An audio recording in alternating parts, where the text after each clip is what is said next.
Think back to the last time you had an argument with your significant other and that you both got riled up, and it was something that even drug out and went longer. One of those, let's just record this and play it over. And so you get worn out by it, get tired, you get frustrated. Here we go again. And yet you get drawn into it because energetically you're not able to hold your own and shift the energy. I'm going to teach you 2 techniques today that'll help you shift the energy, shift the mood, and calm down an upset spouse without them even knowing it, because it's not going to work if you say you need to calm down. When has that ever worked? I know if I'm told that, I want to get more upset. And so telling someone when they're upset to not be upset is never effective. Why is that the case? Well, your brain is flooded with emotion, and the emotion is going to take priority over how things go. The emotion keeps them from having reasonable, practical, objective thoughts in that moment. And so you don't tell someone to stop feeling emotion when their brain is flooded with emotions. We're going to work with someone's energy. You actually can use this technique on children, on even babies that are fussy, and even toddlers that have repeated tantrums. You can do it on them, or you can do it for them, in behalf of them, as if you were them, or doing it to them. I'm going to demonstrate as if they're not going to know you're doing it, because most cases your upset spouse is not going to want you to go do this, because they're flooded with emotion and they're not interested in you intervening.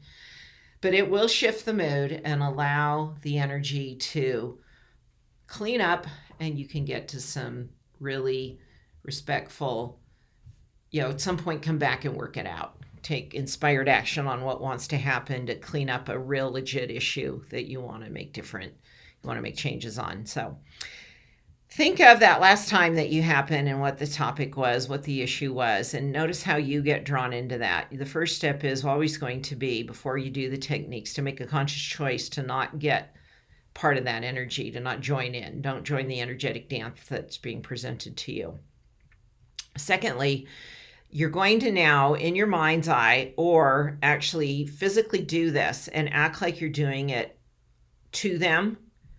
If you were doing it to them, you would walk around onto the back side, and you're going to place your 2 fingers, your pointer finger and your middle finger, on the sides of your forehead. So if this were the center, pull them to right above your eyebrows, and then put your thumbs on the temples, and you're going to press. Now you could walk behind someone and press on their neurovascular points. Why are you doing this? Well, the reason is when people are in an upset mode and they're being flooded with emotion, they're in their fight and flight, and they're also in their kind of survival mind. They're in a defensive mode. They're working from their ancient brain, not their frontal lobe. It's wanting to bring the blood forward into the frontal lobe, where we have more insight, we have more bigger vision, and we can make more conscious, mature choices because our thoughts clear up and we're not just in fight and flight and defense. So you're just pressing.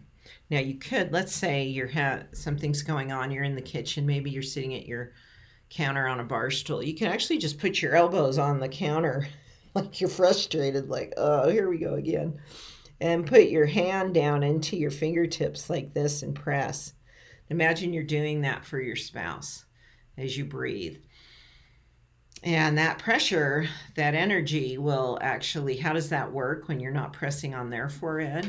Well, their energy will respond because you've given it direction. That's how energy works. It's the beauty of energy healing and the ability to work with energy without necessarily having to get another person involved, but it's beneficial for them and beneficial for your relationship.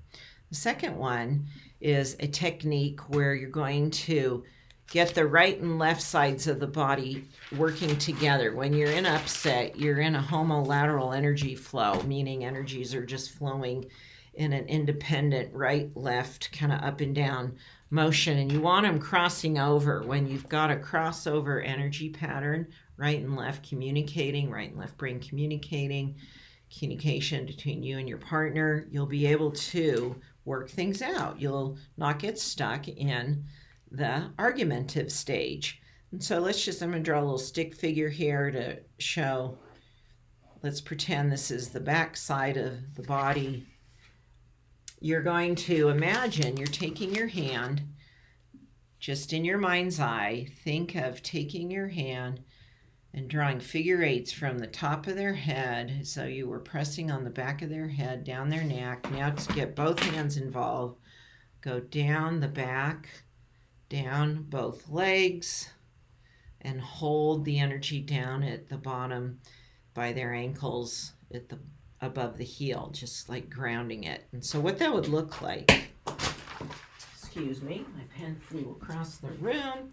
I'll draw the figure eights here on this little stick figure so you can see the actual diagram. This is an excellent tool if they'll let you do this. Even better. Now, children, quite often, as the younger they are, the more, because you can use it as a nurturing connection with a child. But you see how I've done the figure eights from the top of the head down the neck. Now we're going to take both hands, do them on each sides of the back, going down each of the legs, anchoring the energy.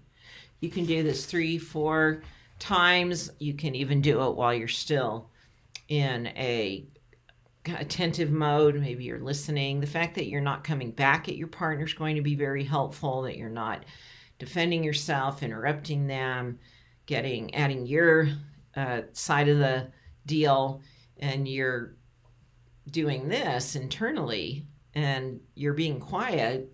You're not adding to the chaotic energy. Both of these techniques work really pretty phenomenally. I'd love for you to try them and come back and share. They'll work on yourself. You can imagine doing these figure eights on your own back, or ask for someone to do them for you. Of course, the neurovascular pressure points, you can do that at any time. It's a real easy thing to do in public. If you just look like, someone might ask, are you okay? Or, do you have a headache? Say, no, I'm just, releasing some tension in my head. And that will help you, again, bring that blood forward, get those energies connecting, communicating, balanced out and grounded. And we're just more reasonable, civil people when our energy is flowing correctly. If you love learning about energy healing tools, go to healwithcarol.com. I'm Carol Tuttle, the creator of the Carol Tuttle Healing Center. It's the only online healing center that has hundreds of energy healing resources that have been produced via video sessions, audio sessions. You have healing plans to draw from. I have a free basics guide to help you get going, no matter where you are in this learning curve of understanding how energy functions, works, and how to use it in your healing efforts. I know you'll learn something from me. I've been doing this for over 30 years. Go to healwithcarol.com and enjoy my free basics guide and try these out. And I'd love to hear the successes you create using these really simple yet powerful energy healing techniques. Thanks for watching.